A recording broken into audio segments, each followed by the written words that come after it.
안녕하세요. 법원에서 민원 상담 및 등기 민사 집행 관련 업무를 경험하며 공부하고 느낀 내용들을 차분히 기록해 보고 있습니다. 실무를 접하며 자주 문의가 많았던 부분이나 생활 속에서 놓치기 쉬운 법률 정보들을 이해하기 쉽게 정리해 보려 합니다. 최근 등기와 신탁 실무를 접하며 자주 받는 질문 중 하나가 바로 유언 없이도 재산을 깔끔하게 물려줄 수 없나요? 입니다. 최근에는 이런 이유로 유언 대용 신탁을 활용하는 분들이 많아졌습니다. 그런데 계약 내용을 어떻게 작성하느냐에 따라 나중에 일부가 무효가 될 수도 있다는 점 알고 계셨나요? 오늘은 2024년 대법원 판결을 바탕으로 일반인도 이해하기 쉽게 핵심만 정리해 보겠습니다. 유언 대용 신탁이란 쉽게 말하면 살아있을 때 미리 계약을 해두고 내가 사망한 뒤 특정 사람에게 재산이 넘어가도록 정해두는 제도입니다. 예를 들어 아버지가 아들에게 부동산 관리를 맡기고 자신이 살아있는 동안에는 수익을 받다가 사망 후에는 그 재산을 아들이 가지도록 정하는 구조입니다. 기존 유언은 형식이 까다롭고 분쟁도 자주 생기는데 유언 대용 신탁은 비교적 체계적으로 재산 승계를 준비할 수 있다는 장점이 있습니다. 그런데 왜 문제가 되었을까요? 실무에서 가장 많이 사용되던 방식이 아래 구조였습니다. 아버지에서 아들 명의로 신탁, 아버지 생전에는 아버지가 이익을 받고 아버지 사망 후에는 아들이 재산을 가져가는 구조입니다. 언뜻 보면 자연스러워 보이지만 문제가 있었습니다. 법에는 원칙적으로 재산을 관리하는 사람, 수탁자가 그 재산의 이익까지 모두 가져가면 안 된다고 보기 때문입니다. 즉, 관리도 하고 최종적으로 재산도 다 가져가는 구조 자체가 문제가 된 것입니다. 하급심에서는 신탁 전체 무효 판단도 있었습니다. 실제로 일부 법원에서는 이런 구조는 법 위반이므로 신탁 자체가 무효라고 판단하기도 했습니다. 이 때문에 실무에서는 유언 대용 신탁 활용이 상당히 위축되기도 했습니다.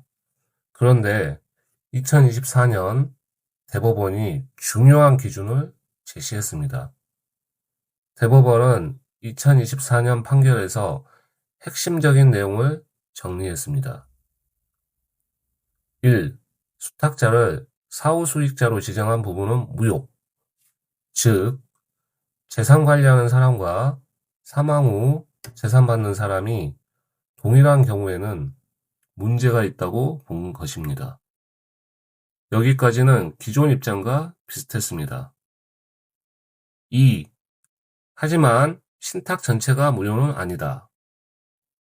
대법원은 여기서 중요한 판단을 했습니다. 문제가 되는 부분만 무효일 뿐 신탁 전체가 다 무효가 되는 것은 아니라는 것입니다. 즉, 살아있는 동안의 신탁 자체는 유효하게 유지될 수 있다고 본 것입니다. 가장 중요한 실무 변화, 사후 수익자 대신 권리 귀속자로 작성하는 것입니다. 이번 판결 이후 실무에서 가장 중요해진 부분입니다.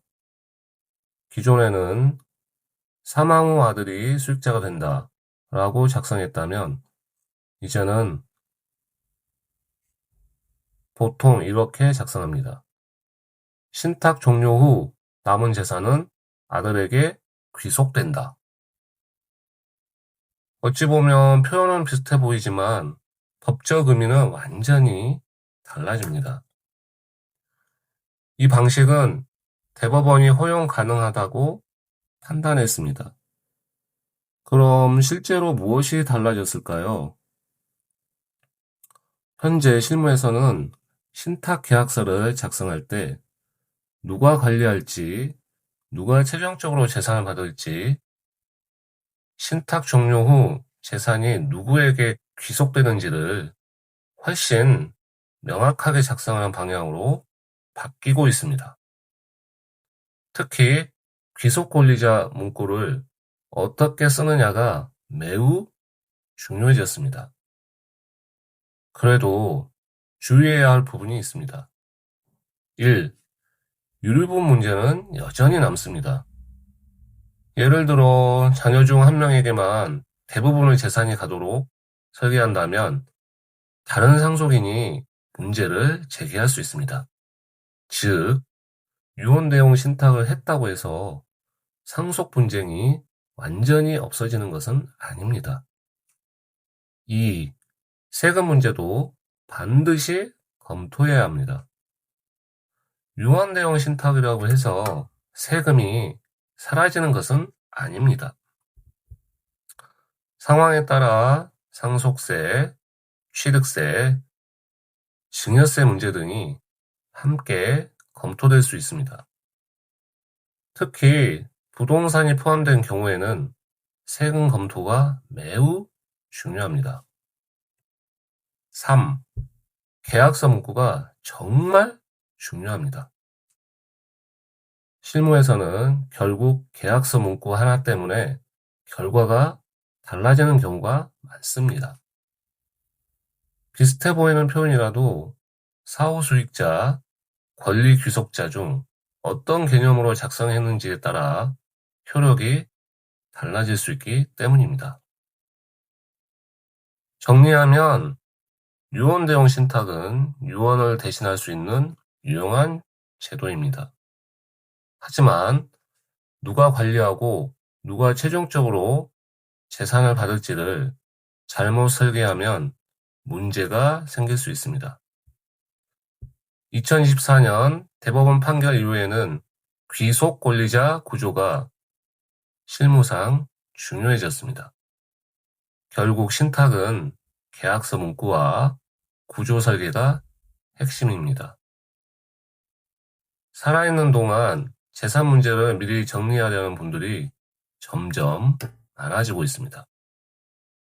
다만 가족 문제와 재산 문제는 한번 분쟁이 생기면 오래 이어지는 경우가 많기 때문에 처음 설계할 때부터 신중하게 접근하는 것이 중요해 보입니다.